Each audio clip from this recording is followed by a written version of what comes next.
Hey, everybody, what's going on? This is your man, Big B, Brian Hanley, and welcome to Steelers Almighty. This is our year in report card of all the positions for the Pittsburgh Steelers, just breaking down exactly what grade I am giving to each individual position. The end of the year for the Steelers, it was rough. It was absolutely rough.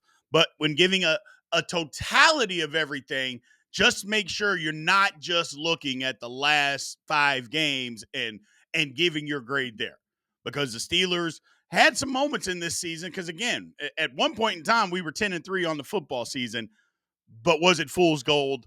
But we'll break all of that down and get into this. So just want to remind everybody, remember, like, follow, subscribe, continue to get in its comments section, and always hit the notification bell so you know exactly when Steelers Almighty content comes out. Going to have a ton of stuff in this off season, so we are just getting started. Just getting started. So make sure you guys are there. Also, the memberships are also up and running. Remember, the higher you go, the more content and access that you guys have. The all pro level and up, you'll be able to get all 22 game breakdown. You know, we do one for the offensive line each week. During the off season, we're going to have even more stuff in that area. So make sure you guys sign up to become a member of Steelers Almighty. So let's get into this, people. Quarterback. Look, Justin Fields started the first 6 games, and he played okay. I mean, it wasn't lights out football or anything like that. And the stats that I'm giving you here, the 1,106 yards, 5 touchdowns, ran for 100 or another 231 yards and 5 touchdowns. Those are just from the games he started. Now, I know he had a couple of other appearances where he ran the football. He threw it one time the rest of the season, but we're just talking about what he did when he started. Okay, fine. Um, Look, it was 66% passing. It was 184 yards a game. So I'm going to give him credit for that. But if you were to tell me that your quarterback was throwing for 184 yards a game, what are you going to think about that? Now, granted, there's a lot of different reasons on why he was doing that, and you can blame a whole bunch of other people if you want to, and those people have to be held accountable. Arthur Smith, receivers, all of that stuff. But 184 yards in the National Football League in a passing era, that's not going to get it done. That's just flat out not going to get it done. Justin Fields cannot be absolved of some of that blame. Same thing with Russ. Russ threw for an average of 215 yards a game. He 16 touchdowns and 5 interceptions is good. In 2,482 yards, I'll take all of that. But look at the last 6 games, man. 158, 128, 217, 205, 148 against the Bengals. That was after throwing for 414 yards. Then 270 the last game of the year against the Ravens. But we all know 230 of those yards came after the game was already decided. So, again, you can't blame Russ for all of this either. And Russ had his big moments too. So let's not discount all of that. Um, but it's just when you take the totality of the position, it just wasn't good enough. It just flat out was not good enough from the quarterback position. And again, I'm not saying that other people aren't sharing in the blame, but let's just judge the quarterbacks on what we saw and why it happened. Okay. Bad schematics, I give you that. Wide receivers not getting separation, not getting open, I give you that. Offensive line playing absolutely lousy the last 10 games, I'll give you that. But we also got to say quarterback wasn't seeing the field. That's also true. Quarterback getting off of reads way too early. That also happened. Making bad decisions when other guys are open, always taking the check down. That also happened. So overall, the quarterback position, when you combine everything, I give it a C minus. It just wasn't good enough. It just wasn't good enough, in my opinion. In my opinion. There's things that we saw, and we started doing that at the end with our all 22 breakdown, because a lot of people started to say that, well, Russ is not getting enough time. Well, we showed plenty of times where he was getting time, guys were open, he just didn't throw the football there. So, not putting all the blame on anybody, because anybody that does that is not being objective, and you shouldn't even take those people seriously when they try to blame everything on the quarterback or the offensive coordinator or the offensive line. Just don't take those people seriously. And I'm being serious. Just don't even take them serious, because all they're doing, they're trying to drive a narrative that just isn't true. This offense was bad for a number of reasons. But let's talk about the quarterback here. In my opinion, the play overall throughout the season was a C minus. Let's move on. Running back position. Now, I've said this on multiple occasions. The running backs are only going to be as good as the offensive line. You know, you can't have a good running back and have a terrible offensive line unless your name is Barry Sanders. And I don't think Barry Sanders' offensive line was as bad as what people try to make it out to be. Okay. Having said all of that, Najee Harris and Jaylen Warren are not special running backs. Now, before people jump off the deep end, I'm not saying they're not good, serviceable backs. I'm not saying that at all. Najee Harris, I mean, his numbers, everybody jumps up and down and says, well, he's got 4 years in a row over 1,000 yards. I'm in 17 games, people, that's 62 yards a game. Are we screaming about 62 yards a game? I don't think so. Now, he's durable, always plays. For the most part, he never fumbles. I mean, he never fumbles. I know he had that key one in the Philly game that somehow they didn't give to him, even though it was 100% on him. But neither here nor there. Neither one of these guys are special backs. And when I say special, I mean Saquon Barkley, Derrick Henry, even Bijan Robinson. Those guys, they're not that. And that's okay. Everybody doesn't have to be that. But what I will say is both of these guys are good when you use them in a tandem. And I don't even know that they have to be a tandem together. I'm just saying use them as a tandem. Look, there's a ton of people out there that thought Jaylen Warren needs to be the starter. He needs to get the majority of the carries. And down towards the end of the year, that started to happen. But if we're being honest, and you know on Steelers Almighty, I'm always going to be honest with you. Jaylen Warren is a anywhere between an 8 and a 15 touch a game guy. You start getting over that, Jaylen Warren wears down. He'll fumble your football. We've seen that. That's not his strength. He is a change of pace back. He is not a 25 to 30 touch a game guy. That is not who he is. And regardless of whether you want to see that or not, that is not his strength. And that's okay, because you can play in this National Football League doing exactly what he does for a long time. There's guys even smaller than that have very productive careers being a change of pace type of guy. Darren Sproles comes to mind.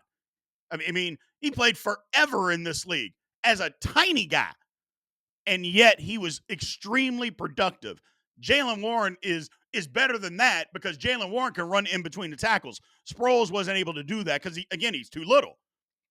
So, but Jaylen Warren is not a guy that you're going, okay, every week we're giving this guy 25 touches a game. That's not who Jaylen Warren is. And you don't even want him to be that. We saw him get banged up this year. So, no, these guys have to work as a tandem. What they did for the Steelers this year, yeoman's work, considering the offensive line and what the offensive line was going through, dealing with some of the schematics. That's going to become a common theme with what I'm talking about, schematics in the Steelers. But as far as a running back position, I didn't think they were bad. I don't think they're special. But because you're not special doesn't mean you're bad. So the overall grade for the offensive line is a B minus for me. I thought for the running backs, not offensive line. Running backs is a B minus. I thought they were fine. Like I said, nothing special, nothing to write home about. But you're not complaining, saying, man, these guys are terrible. I know people get mad at well, they're pitching Najee the ball. The toss play is horrible. I think I showed you guys every week where they're tossing the ball to Najee. And if one guy doesn't make a mistake, that the play is out the gate, and yet we still wanted to blame Najee for that. I'm like, it's not always him. There are times when it was him. Don't get me wrong. But it wasn't always, okay, they tossed it to Najee and he doesn't know what he's doing. No, it wasn't that. It wasn't that. As far as the wide receiver group goes, and I include tight ends in the wide receivers, like I always tell you guys, look, George Pickens is an extreme talent. A crazy. He might be a top three as far as just talented guy, top three, top five talent in the National Football League.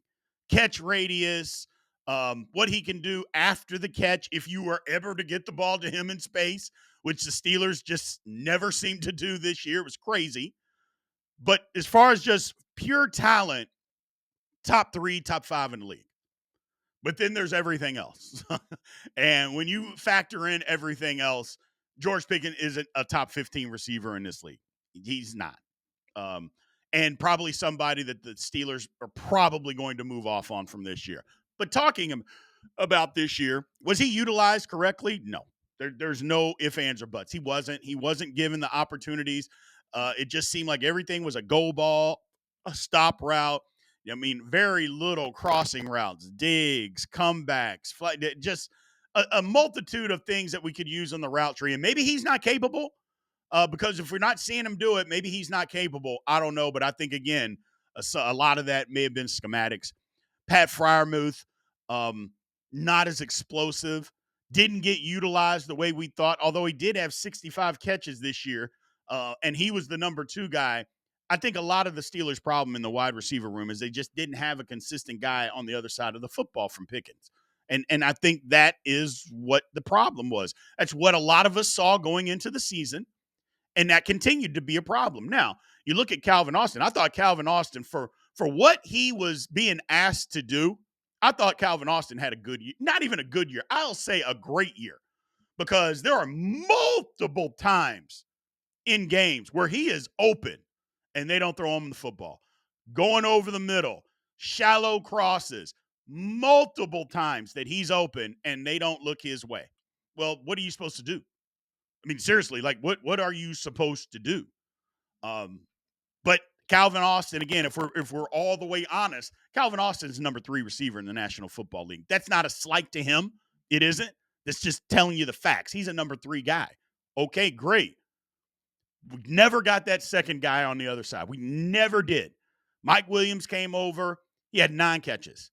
9 catches. I mean, there were multiple games where they first game he catches the game-winning touchdown. He didn't have another catch for 3 weeks.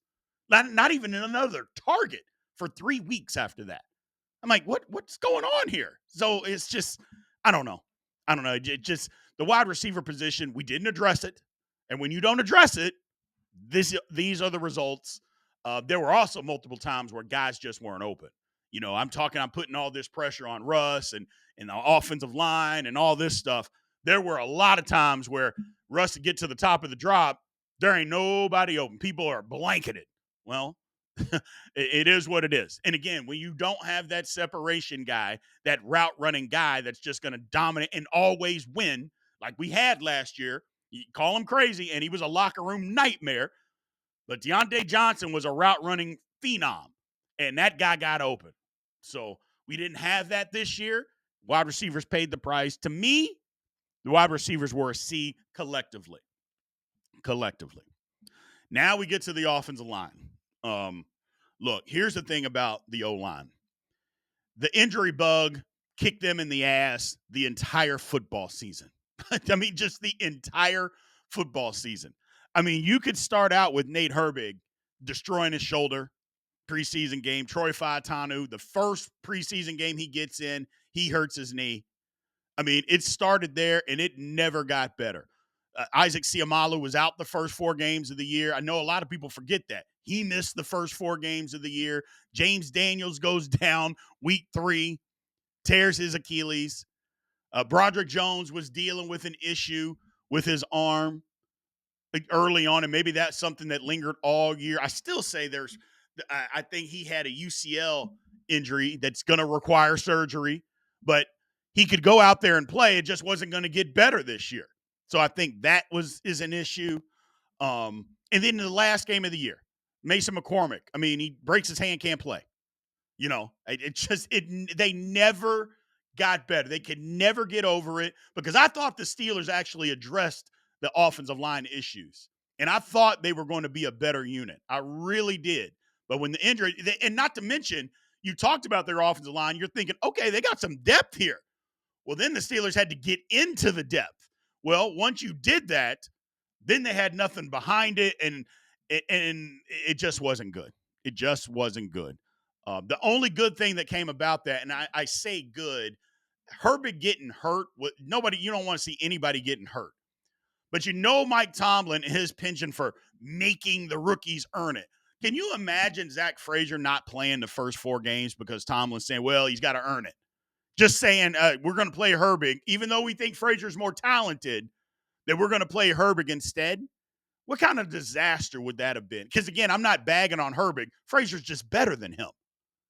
And that's okay to say that he's better than him. Nothing wrong with that. What kind of disaster would that have been? We got Zach Frazier sitting on the bench the first 4 or 5 games of the year just because. Yeah, it would have looked even worse. So, but the offensive line just wasn't good. Look, Dan Moore Jr. probably cost himself $50 million. And I know what you're going to say. Big B, what the hell are you talking about? Dan Moore Jr. from the first 10 weeks was playing outstanding football. Outstanding football. And you can't deny it, people. I know you're going to want to, but he wasn't. He was playing great football. And the talk at that time was, not only is he going to get a big contract, are the Steelers going to pay him? Well, week 11 hit, and the cliff that he fell off of, I don't know that we've seen anything like that as a Steeler fans from offensive linemen. He gave up the 10 sacks in the last weeks of the season. He gave up 4 different times from week 11, week 12, week 17, week 18. He gave up multiple sacks in those football games.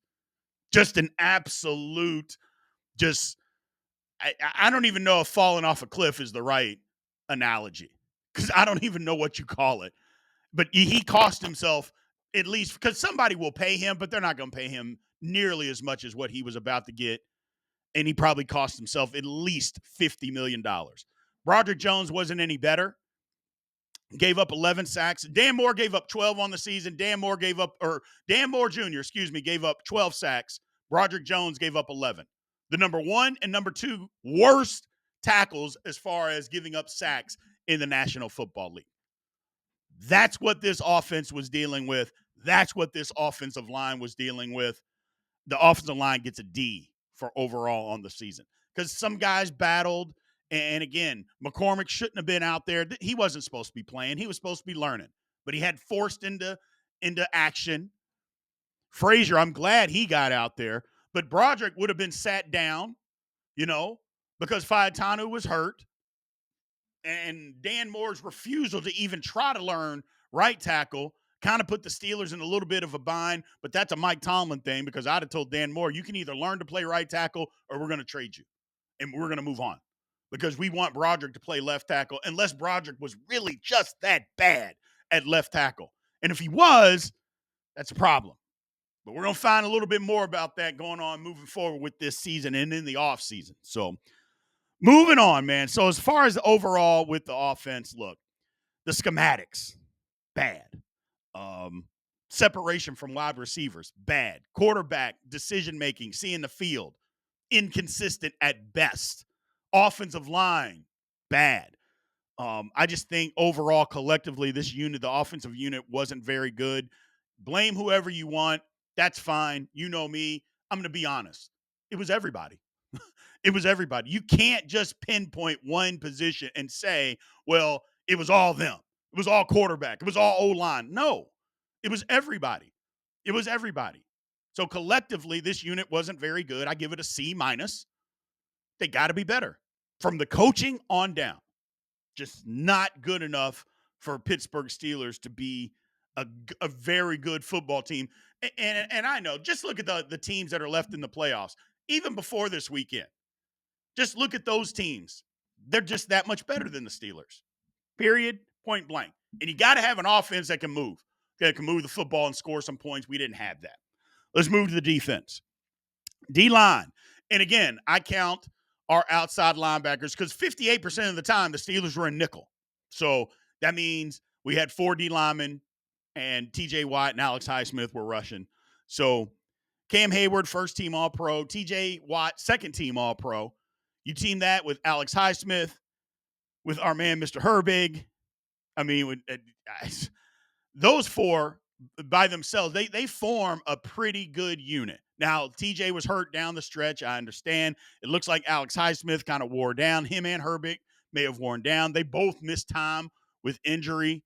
Um, Cam Hayward never wore down, though, did it? I mean, Jeeman and Chris, you saw him running down the field in that Baltimore game. 35-year-old D lineman chasing running backs 25 yards downfield. Give me a break. But this unit, to me, and again, they're hamstrung a little bit with what we do collectively as a defensive unit and some of the schematics that we run. But I give them a B on the season. I thought they were pretty good.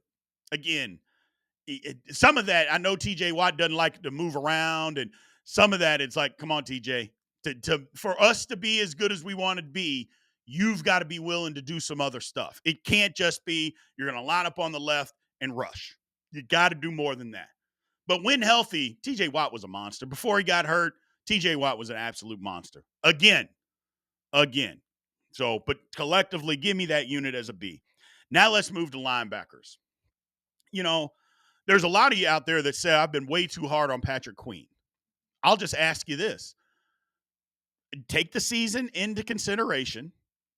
Was Patrick Queen what you needed as the middle linebacker, the speed middle linebacker of the Pittsburgh Steelers? Did he play up to those expectations? If you're being honest, the answer is no. Period. End of story. No, it was not. And he struggled early. He struggled late. Played pretty well during the middle of the year, but not well enough. Just not well enough. Patrick Queen, I mean, there's a lot of people said the Steelers are going to bring him back. I don't think they will. I mean, you can pay a guy $2-3 million to do exactly what Patrick Queen did. You can do that. You can find that. Or you can draft the guy to give you that. Patrick Queen's better playing against another linebacker that may be a star. I don't know. I don't know if that's necessarily the case. Maybe I'm out over my skis saying that a little bit. But what I do know is he wasn't good enough to be paying him the kind of money that we were paying him. Period. End of story. I think E-Rob was good. He gives it maximum effort all the time. We know what his limitations are. But when teams are running the football, you got to have him out there. But because of the schematics of what the Steelers do, teams lined up in the nickel. They said, okay, we're going to get in the nickel. You bring Peyton Wilson out there. We're then going to run the football at Peyton Wilson. Well, E-Rob doesn't get all the snaps that maybe he should get. But in the run game, I'm not sure there's too many linebackers that are better than him because he's a thumper. But he's got his limitations in pass coverage. Going back to Peyton Wilson, Peyton Wilson learned a lot. He was awful against the run early in the season. Now, the last game against Baltimore, he was awful too. But he got better as the season went on. He got better. He learned that you cannot run around blocks, at least with his skill set, that you can't run around blocks in the National Football League like you were able to do in college. And that's part of the maturity process and the learning process as a rookie. Okay, I used to be able to run around these guys in college. Well, hell, these guards are getting up on me when I try to run around them. They're as quick as I am, and they're just pushing me and bullying me right out of the way. Just got to stay in your gap. And he learned that and got better. His pass coverage was pretty good all year, but I would say the linebacker play from the Pittsburgh Steelers wasn't great. So I gave him a C on the season. And some are going to say that's being generous, Big B, and maybe it is. Maybe it is. But I saw some growth from Wilson, which I liked, and E-Rob is what he is. But my disappointment is in Patrick Queen. But we kind of let ourselves go with that. It is what it is, man. Let's move on to DBs. I've said this over and over again, and it sounds like a broken record. Minkah Fitzpatrick was just underwhelming this season. Did what they were asking him to do. I'm not going to bash him for doing what the defense called for him to do because, again, that's a schematic thing. But even when you're back there, you got to do something. You got to make a play. You got to not. I mean, how many times did you see Minkah like knocking passes away or, God forbid, intercept the ball, force a fumble? He didn't do any of those things. You know, it just nothing splashy from Minkah this season. A lot of it, like I said, schematics. But, and I'll say this again, for $18 million, I got to have more. I'm sorry. And for the Steelers to just accept hey, we're going to pay this safety $18 million to bring what he's bringing, regardless if he's capable of doing more and you're not asking him to do more, clearly you guys are idiots. But if he's not capable of doing it anymore, then he's got to take a pay cut. Period. End of story. But I was underwhelmed by Mika's play this year, partly because of what they were asking to do and partly for what he was doing. Deshaun Elliott, on the other hand, I was very happy with Deshaun Elliott. Aggressive, called it like it was in the locker room. I know some people got mad at that. He's being honest in the locker room about what he's seeing. I love that. Call it out. Guys aren't where they're supposed to be. Why are guys running wide? I love that he was so mad after the Kansas City game. Perfect. Well, maybe I shouldn't have said, no, you were right, Deshaun. You were right. And we were all right there with you. But I liked what he did. They got to bring him. I know he's still under contract. Keep him around for a while. Keep him around for a while. He's a hitter in the run game. They were able to put him closer to the line of scrimmage. He's not bad in coverage. I like what Deshaun Elliott brought to this team. Now getting to the cornerbacks. Look, we just have to be honest, people. Joey Porter Jr. is an above average corner. He absolutely is. But for us, and I think the Steelers, because he did have a good rookie year, we were trying to force him to be a shutdown corner. He isn't that. Okay? And I'm not saying that he can't be that. I'm not saying that he can't get there. But as of this moment, he is not a shutdown corner. Plays with his hands way too much, constantly getting penalties.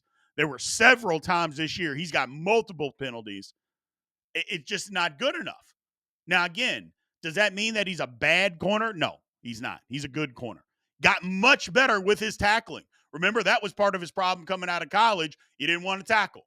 Well, he got so much better with his tackling this year. But he's not a shutdown corner at this moment in time, which is okay. Everybody isn't a top 5 shutdown corner. But we can't try to force him into being that either because he isn't that. Not at this moment. Can he get there? Sure he can. He's just not there yet, and that's okay. Dante Jackson, on the other hand, he's just average. He's just an average guy. That not good, not bad. He's average, and I don't blame him for that. He's always been that. He was that at Carolina, so he's just average. Cam Sutton, we signed him, didn't help us. Let's just be honest. He didn't help us. He was out all that time, and then when he came back, what did he do? He didn't help us. Beanie Bishop got torched early. It had a learning experience, but I thought Beanie Bishop made big strides this year. You know me, I was a big Beanie Bishop. I wanted him to make the team. Not only did he make the team, he made an impact. Now, there were times early in the season where teams said, we're going at you. We don't think you can cover anybody. And he couldn't. He's learning on the fly. But he got better as the season went on. He absolutely got better. And he had a little bit of a knack for kind of being in the right spot to make certain interceptions. So I like Beanie Bishop, him moving forward. He's not an outside guy. He's never going to be that. But you get him in the slot, let him cover guys, and I think he can make some plays for us. But overall, I don't think that the defensive back unit was very good for the Steelers. So I gave him a C overall.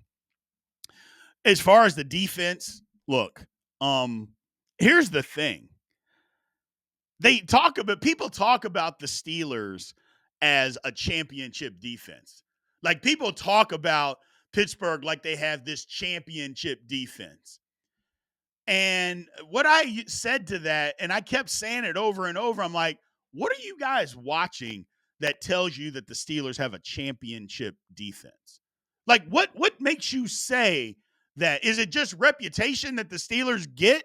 So the national media and then people down, even all the way down to my level, which is the low level here, saying that the Steelers have a championship defense. I'm like, these are people that are not watching the Steelers week in and week out. Like, you're not paying attention to what you're seeing. The Steelers' defense was very much predicated on getting turnovers and creating turnovers. If that wasn't happening, how good was the Steelers? Like, hey, they didn't turn it over, but we're just going to force you into a bunch of 3-and-outs. How often was that going on with Pittsburgh from about mid-season on? Their thing was, we're going to turn you over and keep turning you over and forcing you into doing stuff that you don't want to do. Okay. But when we can't turn you over, how good were they? And when we got to the end of the year, it was even worse because those teams weren't turning it over, or we were causing plays that could be turnovers. We just weren't getting them. And then when we didn't, the defense is like, okay, well, we're not stopping anybody. Now, they didn't get any help from the offense not playing complementary football, but the defense, this was not a championship defense. It just wasn't. And people that are telling you that are saying that they weren't watching the Steelers like we were on a week in and week out basis. They just weren't. We knew. We all knew. We were all watching. We're like, yeah, they can be good, but they're not championship level. And that played out during this season. So overall, this defense to me was just average. It was a C. It was just an average defense, people. Now, moving on to special teams. Look, Chris Boswell, first team All Pro. He's the best kicker in football. 41 of 44 as far as field goals, 13 of 15 from 50 plus yards with the 57 yarder. The three misses, one was in crazy wind conditions of 58 yards in Cleveland. Another one was blocked, and another one was a 62 yarder at the end of the half. Those are his three misses. So, okay. The guy was incredible this year. Not a whole lot more I need to say. Boz has been incredible, but he was a machine this year. Just an absolute machine. Corliss Waitman got signed week 3 after a crazy injury to our punter, Cameron Johnston. So we needed a guy. Waitman did a pretty good job this year, man. He really did. Average 46, a little over 46 yards a punt, 27 to inside the 20. And not just that, it's also the holding that he does for Boswell. People take that for granted sometimes. You come in, we got this all-pro kicker, and all of a sudden he has to deal with a new holder. That's tough. That's tough. And this guy came in and did a yeoman's job. Look, Danny Smith is all world when it comes to special teams. We had a little leakage in coverage about the middle of the year, but other than that, the Steelers' special teams was top notch. It was top notch. I gave it an A for the season. I absolutely gave it an A for the season. So now we get to coaching. Look, Arthur Smith and Terrell Austin, the limitations that they kind of put on themselves. Here's the one grace that I'll give Arthur Smith. And it's starting to come out. And I think as the offseason starts to unfold, I think we're going to see more and more reports that Arthur Smith wanted Justin Fields to be his quarterback. And he wanted to try to take the reins off of Justin Smith and let him do some of those things that Russ either wasn't doing, didn't want to do, or wasn't capable of doing. Now, you could say the same thing about Justin Fields, that he got his opportunity, but we all know Mike Tomlin has got his thumbprint on the offense and what he will and will not allow. I think that's a mistake, but it is what it is. But we're going to start hearing a little bit more of that as the offseason unfolds. Terrell Austin, look, I like the guy. He's fine, but we know Mike Tomlin runs the defense. The defense that has no imagination. Everything is just vanilla. We're going to get in the nickel. We're going to rush 4, or we're going to be in a base 3-4, and 4-3 or 3-4. Excuse me, 3-4, and we're going to rush, and that's it. We're not going to have any twists. We're not going to have any stunts. We're not going to do any zone blitzing. We're not going to do any of that stuff. This is who we are, and that's it. No imagination on either side. I think we've got to have an upgrade on both of those.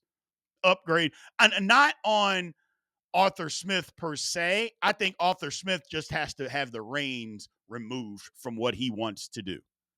That's what I'll say. A lot of you are going to disagree and say we got to get rid of Arthur Smith. I'm not going to argue with you on that because I'm not going to push back on it. I know he's not going to go anywhere.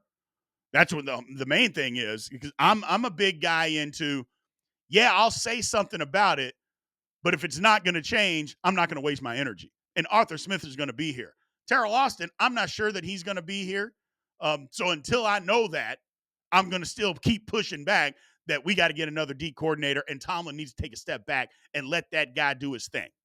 So that's where I'm at with it. I thought the coaching this year, like I said, schematics just weren't there. And not to mention, too many times Tomlin didn't have this team ready to play early in football games. Too many damn times. I give the coaching a D on the season. And then overall, look, the injury bug kicked our offensive line's ass. Inconsistent quarterback play and inconsistent wide receiver play. Defense was just an average defense this year. We know that. If we're being honest with all of it, and the coaching aspect, it just wasn't good enough. We still won 10 football games, though. That's the thing. We won 10 football games. And basically, we're a game away from winning the division. So a lot of things can be worse. But I'll still say it, man. Mediocrity is the death of your franchise, and the Pittsburgh Steelers are right in the middle of that. I know people don't want to hear that because we made the playoffs. We won 10 games. The Steelers are mediocre. We know it. You just got to be honest with ourselves, man. It's okay to say that even though we made the playoffs. It's still okay to say, yeah, we made the playoffs, but we're just an average football team. I mean, it's that's fine. That's what we are. We got to get better. We got to get better because we don't have opportunities. Teams that are above average have an opportunity to win in the playoffs. We got beat by Baltimore. We got whipped by Baltimore. Baltimore then turns around and goes to Buffalo and has all the turnovers and inconsistent play that they had, and they're a drop 2-point conversion from possibly winning that game on the road. Are the Steelers close to that? No. If the Steelers would have turned the ball over like that, like Baltimore, Buffalo would have beat us by 21 points minimum. You know that, and I know that. That's the difference. That's what I'm talking about. Houston Texans, 8 sacks, getting cheated by the refs in Kansas City. They're in the game until the end. They're right there in the game until the end. That's what I'm talking about. Steelers would have had no chance. Hell, we played Kansas City and did the same thing, except we were at home. That's all I'm saying. We're not close. We're not. And it's okay to say that we're not close and to say that we're mediocre. That's where the Steelers are. I gave them a C- on the year. I just didn't think we were very good, people. So we could have been better. And winning 10 games, I thought was outstanding. I actually picked us to win 11. But I mean, you can never anticipate where the injuries are going to happen, even though you know they're going to happen. And when your offensive line gets crushed early, and then you don't get the kind of quarterback play that you think that you could get, well, this is what it looks like. And then the defense isn't what it has been. This is what it looks like, especially down the stretch. But that's just the facts. Those are just the facts. So I appreciate everybody being in here, man. Thank you guys, as always, for showing up. Make sure you like and follow and comment on this video, man. We really do appreciate you. Remember, memberships are now open. A lot of content in the off season that you guys are going to get. I appreciate you. Thank you very much, and aloha.